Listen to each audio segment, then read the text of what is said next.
Self கான்ஃபிடன்ஸினுடைய கமிட்மெண்ட்டினுடைய meaning புரியறதுக்கு, தன்னுடைய பவரை பற்றி தெரிஞ்சு கொள்றதுக்கு, நமக்குள்ளே ஒரு ஜேர்னி போகிறதுக்கு டேவிட் கோகின்ஸினுடைய இந்த எக்ஸ்பீரியன்ஸ் கேளுங்க. அவரோட லைஃபினுடைய ஸ்டார்டிங்கை பற்றி சொல்லலாம்.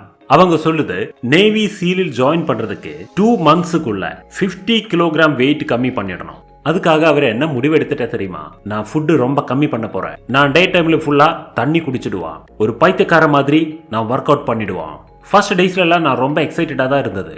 நான் டெய்லி 5 கிலோமீட்டர்ஸ் ரன் பண்றதுக்கு ஒரு கமிட்மெண்ட் எடுத்தேன். ஸ்டார்ட் பண்றதுக்கு முன்னாடி என்னுடைய மைண்ட் ரொம்ப ஃபோக்கஸ்டா தான் இருந்தது. டேவிட் சொல்றது, I was committed to finding the greatness inside of me. அவருடைய டைமர் செட் பண்ணிட்டாங்க. ஓட்டம் ஆரம்பிச்சாங்க. ஆனா 400 மீட்டர்ஸ் ரன் பண்ணிய போது அவர் ரொம்ப டயர்ட் ஆயிடுச்சு. அவர் அந்த ஓட்டம் ஸ்டாப் பண்ணிடுச்சு. திருப்பி வீட்டு வந்தாங்க. அவருடைய ஒவ்வொரு மொமெண்டும் டிசப்பாயிண்டடா தான் போயிட்டு இருந்தார். அவரையே வெறுக்க ஆரம்பிச்சாங்க. அவர் உள்ளே இப்படி சொல்லிட்டு இருந்தோம், எனக்கு 1/2 கிலோமீட்டர் கூட கரெக்டா ஓட முடியல. அவர் வீட்டில் வந்தாங்க. சோஃபைல உட்கார்ந்து தன்னுடைய அந்த நோய் எல்லாம் மறக்கிறதுக்கு மில்க் ஷேக், சாக்லேட் எல்லாம் சாப்பிட்டாங்க. அவரே இருந்து அழ ஆரம்பிச்சான். எனக்கு ஓட முடியாது, பின்ன எப்படி நான் என்னுடைய வெயிட்டை கம்மி பண்ணிடும்? ஒரு நேவி சேல் ஆபீசரா மாறணும்ன்ற என்னுடைய அந்த ட்ரீம் இம்பாசிபிள் தான். அந்த டைமில் இருந்து அவருக்குள்ள ஒரு லோ செல்ஃப் எஸ்டீம், இன்செக்யூரிட்டி இதெல்லாம் வர ஆரம்பிச்சாங்க. அவர் உள்ளேக்குள்ளேயே இந்த மாதிரி பேசிட்டு இருந்தாங்க. எல்லாரும் என்ன பற்றி சொல்றதெல்லாம் சரிதான், எல்லாருமே என்ன திட்டிட்டு தான் இருக்குது, என்ன கிண்டல் பண்றது அதெல்லாம் சரிதான். எனக்கு என்னோட லைஃபை சேஞ்ச் பண்ணவே முடியாது, என்னால எதுவுமே செய்ய முடியாது, நான் எதுவுமே ஆக போகிறது இல்ல, நான் இந்த மாதிரி தோல்வி அடைஞ்சு உட்கார்றதுக்கு விதிக்கப்பட்டவன் தான். அதுக்கப்புறம் அவர் ரோக்கியனுடைய ஒரு ஃபைட்டிங் VCR வாடகைக்கு எடுத்தாங்க. அந்த கேசட் ஃபுல்லா அவர் உட்கார்ந்து பார்த்தாங்க. அதுல ஹீரோ ரோக்கி லாஸ்ட் ரவுண்டு வரைக்கும் ஃபைட்டிங் பண்ணிட்டே இருக்குது பார்த்தாங்க. ஆனா ஒவ்வொரு ரவுண்டிலும் ஹீரோ ரோக்கி தோற்றுட்டு தான் போயிட்டு இருந்தேன். அவருக்கு அடிப்பட்டி நிலத்து வீழறதெல்லாம் பார்த்துட்டு இருந்தோம். கோச் போலும் ரோக்கி கிட்ட சொல்லிட்டு இருந்தோம், நீ உன்னுடைய ஃபெயிலியர் ஒத்துக்கோங்க. ஆனா ரோக்கி அதை ஒத்துக்கல. ரோக்கிக்கு ஃபெயிலியர்ன்றது பிடிக்கவே பிடிக்காது. ரோக்கி தன்னுடைய பவர்ஃபுல்லான டிசிஷன் எடுத்து லாஸ்ட் ரவுண்ட்ல ஃபைட் பண்ண ஆரம்பிச்சாங்க. அப்படி அந்த லாஸ்ட் ரவுண்ட்ல ரோக்கி ஃபைட்ல சக்சஸ் ஆயிடுச்சு. இது பார்த்ததுக்கு அப்புறம் டேவிட் டிவி ஆஃப் பண்ணிடுச்சு. அதுக்கப்புறம் தன்னோட லைஃபை பற்றி யோசிக்க ஆரம்பிச்சாங்க. தன்னோட லைஃப்ல டிரைவ் கொடுக்கக்கூடிய ஒரு பேஷன் கொடுக்கக்கூடிய எதுவுமே இல்லை. நான் என்னுடைய அந்த லிமிட்டேஷன்ஸை பற்றியெல்லாம் யோசிச்சு லைஃப்ல எதுவுமே ஆகாது இந்த மாதிரி வாழறதுக்கு விதிக்கப்பட்டவனா, நான் என்னோட லைஃப் ஃபுல்லா இந்த மாதிரியே வாழ்ந்துடணுமா, இப்படி எல்லாம் யோசிச்சுட்டு இருந்தோம். ஒரே ஒரு ஆப்ஷன் தான் அவருக்கு முன்னாடி இருந்தது. ஏதொரு இமோஷன் அவருக்கு பெயின் கொடுத்துட்டு இருக்காங்களோ, அவரை பின்னாலே வலிச்சிட்டு இருக்குதோ, அதே இமோஷனை யூஸ் பண்ணி அவருக்கு அதுல இருந்து வெளியே வரணும். அவர் முதல்ல என்ன செய்து தெரியுமா?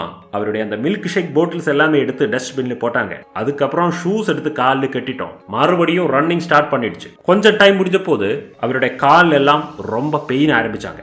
ஒரு கம்பி சூடாக்கி காலில் வைக்கிற மாதிரி இருக்கிற ஒரு பெயின். ஆனா அவர் ஸ்டாப் பண்ணல. அந்த பெயினையும் டாலரேட் பண்ணி அவர் ஓடிட்டே இருந்தோம். ஆனா அப்படியே ரன் பண்ணிட்டு இருக்கும்போது அவருடைய பெயின் கம்மியாக ஆரம்பிச்சாங்க. அந்த டேல அவர் 1.5 கிலோமீட்டர்ஸ் ஓடி முடிச்சாங்க. டேவிட் அன்னைக்கு ஒரு ஃபர்ஸ்ட் லெசன் லைஃப்ல கத்திட்டோம். அதுதான் அவருடைய ஃபர்ஸ்ட் லெசன். அது என்ன தெரியுமா? பிசிக்கலி ஒரு மென்டலி நமக்கு லிமிடேஷன்ஸே இல்ல. டேவிடுக்கு இந்த விஷயம் புரிஞ்சாங்க. அதாவது இந்த நாள் வரைக்கும் நான் முயற்சி பண்ணது கம்மியா தான் இருந்தது, ஆனா தோல்வி அடையிறது ஜாஸ்தியா தான் இருந்தது. டேவிட் அன்னைக்கு ஒரு முடிவு எடுத்துட்டோம். இன்னையில இருந்து நான் அந்த மாதிரி ஆக மாட்டேன். நான் என்னுடைய லைஃப்ல சக்சஸ் ஆகிதான் ஆகணும். எனக்கு தேவையான பாடங்கள் எல்லாம் புக்ஸ்ல இருந்து கிடைக்கல. எனக்கு தேவையான லெசன்ஸ் என்னுடைய லைஃப்ல இருக்கிற ஃபெயிலியர்ஸ்ல இருந்து தான் கிடைச்சது. அந்த எக்ஸ்பீரியன்ஸ்ல இருந்து தான் என்னுடைய எய்ம் எல்லாம் கம்ப்ளீட் பண்றதுக்கு தேவையான ஒரு பவர் எனக்கு கிடைச்சது. ஃபைனலி அவர் ஒரு முடிவு எடுத்தாங்க.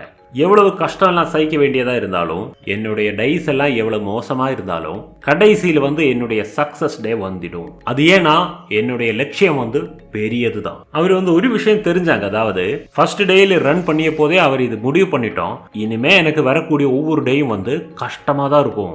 ஒவ்வொரு டேயிலும் எனக்கு ஃபெயிலியர் மட்டும்தான் இருக்கும். ஒவ்வொரு டேயிலும் என்னுடைய கமிட்மெண்ட்டுக்கு நிறைய எக்ஸாமினேஷன்ஸ் வந்துட்டு இருக்கும். அது ஏன்னா நான் இம்பாசிபிளான ஒரு லட்சியத்தை தான் பாசிபிள் ஆக்க போறது. என்னுடைய எய்ம் பெரியதுதான். டேவிட் புரிஞ்சாங்க, ஒருவேளை என்னுடைய அந்த ஊக்க உற்சாகம் எல்லாம் கம்மி ஆகலாம், என்னுடைய மானமே போகலாம், ஒருவேளை என்னால் இதெல்லாமே பண்ணவே முடியாத ஒரு நிலை கூட வரலாம், என்னுடைய லைஃபே மாற போறது இல்லை, இந்த மாதிரியான ஒரு ஸ்டேட் ஆஃப் மைண்ட் கூட எனக்கு வந்துடலாம். அந்த மாதிரி எல்லாம் தோന്നിடுச்சுன்னா கூட ஒவ்வொரு டேயிலும் நான் முயற்சி பண்ணிட்டே இருக்கும். அது ஏன்னா என்னோட எய்ம் பெரியதுதான். இதுக்கு தான் என்டியூரன்ஸ் அண்ட் கமிட்மெண்ட் அப்படி சொல்லிடும். என்டியூரன்ஸ் அண்ட் கமிட்மெண்ட் இது நல்ல விஷயம் கிடையாது. இது ஈஸியான விஷயமும் கிடையாது. இதெல்லாம் அவர் புரியறது எப்ப தெரியுமா? அவர் அந்த ஒரு ஸ்ட்ரகிள்ல சக்சஸ் ஆயிரதுக்கு அப்புறம் தான் தெரியுது. டைம் வெயிட்ஸ் ஃபார் நன்னு சொல்லுவாங்க.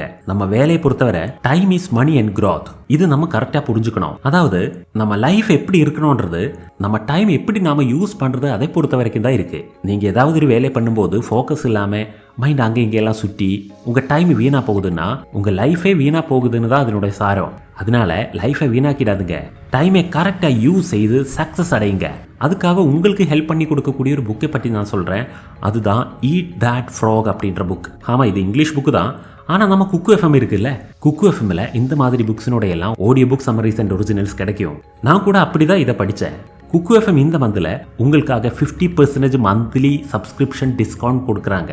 அதாவது வெறும் 49 ருப்பீஸுக்கு உங்களுக்கு 10,000க்கு மேலே இருக்கிற ஆடியோ புக் சம்மரிஸ் அண்ட் ஒரிஜினல்ஸோட ஆக்சஸ் கிடைச்சிடும் 1 மந்த்துக்கு.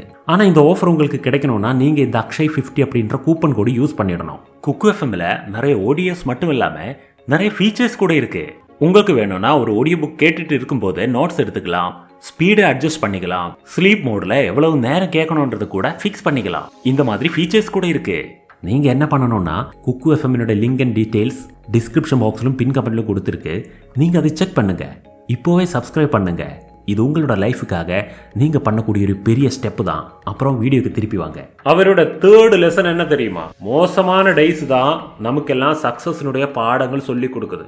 நாம எல்லாம் என்ன நினைச்சிட்டு இருக்கோம்னா மோசமான அந்த டேஸ் இருக்கும் இல்லையா, அது வந்து நம்ம சக்சஸுக்கு ஒரு தடை மாதிரி தான் வருதுன்னு நினைச்சிட்டு இருக்கோம். ஆனா நீங்க கமிட்டடா இருந்தா மோசமான அந்த டேஸ் தான் உங்களுடைய சக்சஸ்னுடைய கீ ஸ்டோனா மாறிடும். அது ஏன்னா உங்களுக்கு ஒரு ஃபெயிலியர் வந்துடுச்சுன்னா ஒரு சக்சஸை அடையிறதுக்கு தேவையான ஒரு தீவிரமான ஊக்க உற்சாகம் உங்களுக்குள்ள வந்துடும். இந்த ஃபயர் வந்து உங்களை சக்சஸ் அடையிறதுக்கு ஹெல்ப் பண்ணிடும். ஃப்ரெண்ட்ஸ், நான் வந்து உங்களை மோட்டிவேட் பண்ண முயற்சி பண்ணல.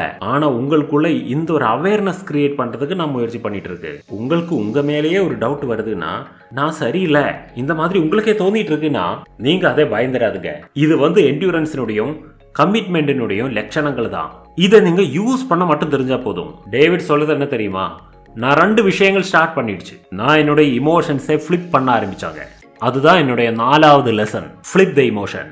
அவருக்கு இந்த விஷயம் இப்பதான் புரிஞ்சது. அதாவது எனக்கு ஏன் மேலேயே ஒரு சாட்டிஸ்ஃபேக்ஷன் இல்ல, எனக்கு ஏன் இந்த செல்ஃப் டவுட் எல்லாம் வருது, நான் வந்து ஏதாவது ஆகணும் அந்த மாதிரி ஒரு லட்சியம் வச்சிருக்கு.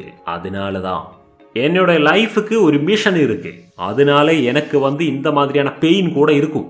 டேவிட் அவரோட மெண்டரை ஃபோன் பண்ணிட்டாங்க. அதுக்கப்புறம் மெண்டர் கிட்ட தன்னுடைய ப்ரோக்ரஸை பற்றியும் தன்னுடைய ட்ரைனிங்கை பற்றி எல்லாம் சொல்லிட்டாங்க. அதிலிருந்து அவருடைய 5th லெசன் அவருக்கு கிடைச்சிருச்சு. 5வது லெசன் தான் flip the mistakes into work outs. அவருக்கு ஒரு ஒர்க் அவுட் நடந்திருந்தது. அதுல வந்து அவருக்கு 112 புல்லப்ஸ் பண்ணிடணும். ஆனா அவருடைய அந்த லாஸ்ட் செட்ல 12 புல்லப்ஸ் எடுத்துடணும். ஆனா அவரால் 11 புல்லப்ஸ் மட்டும் தான் எடுக்க முடிஞ்சது. ஏன்னா அதுக்குள்ளேயே அவர் டயர்ட் ஆயிடுச்சு. அவர் வந்து திருப்பி வீட்டுல வந்துட்டாங்க. ஆனா அவர் ஃபுட் சாப்பிடல. திருப்பி அவர் ஜிம்மு போயிட்டாங்க. அதுக்கப்புறம் அங்கே இருந்து அந்த 112 புல்லப்ஸ் எடுத்தாங்க. அதுக்கப்புறம் வந்து சுகமா தூங்கிட்டாங்க. அவருடைய அந்த ஃபெயிலியரை வந்து அவர் ஒரு லெசனா மாட்டிட்டாங்க. அதை வந்து அவர் ஒரு பெரிய சக்சஸா மாட்டிட்டாங்க. அதுக்கப்புறம் அவர் நிறைய டைம் ஒர்க் அவுட்டுக்காக ஸ்பெண்ட் பண்ணிட்டே இருந்தாங்க. நீங்க வந்து 1 hour வேஸ்ட் பண்ணிட்டா 2 hours உங்களுக்கு பனிஷ்மெண்ட் கொடுத்துடுங்க. ½ an hour லேட்டா எழுந்திருச்சா உங்களுக்கு டபுள் ரிவிஷன் பனிஷ்மெண்ட் கொடுத்துடுங்க.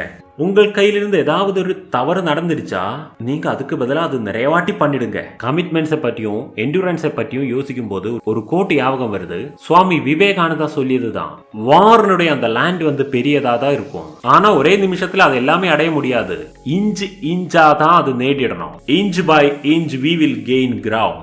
இதுதான் என்டியூரன்ஸினுடைய மீனிங். என்டியூரன்ஸ் இம்ப்ரூவ் பண்றதுக்கு 1வது லெசன் இது மறுபடியும் உங்களுக்கு நான் சொல்லி கொடுக்குறேன். 1வது லெசன் மென்டலி பிசிக்கலி நமக்கு எந்த மாதிரியான லிமிடேஷன்ஸும் இல்ல. ஏதாவது ஒரு கஷ்டம் வந்துடுச்சுன்னா அந்த கஷ்டத்தை நீங்க தாண்டுமா மட்டும்தான் அந்த கஷ்டத்தை தாண்டறதுக்கு உங்க கையில பவர் இருக்குன்னு நீங்க புரிஞ்சிடும். மெதுவா அந்த பெயின் எல்லாம் போயிடும்னா அப்பதான் உங்களுக்கு புரிஞ்சிடும். 2வது லெசன் அந்த ஸ்ட்ரகிள்ஸ் எல்லாம் இருக்கிற டேஸ் எல்லாம் முடிஞ்சா உங்களுடைய சக்சஸ் டே கண்டிப்பா வந்துடும். ஏன்னா உங்களுடைய லட்சியம் வந்து பெரியதுதான். மோசமான டேஸ் தான் நமக்கு பெரிய லெசன்ஸ் எல்லாம் கத்து கொடுக்கும்.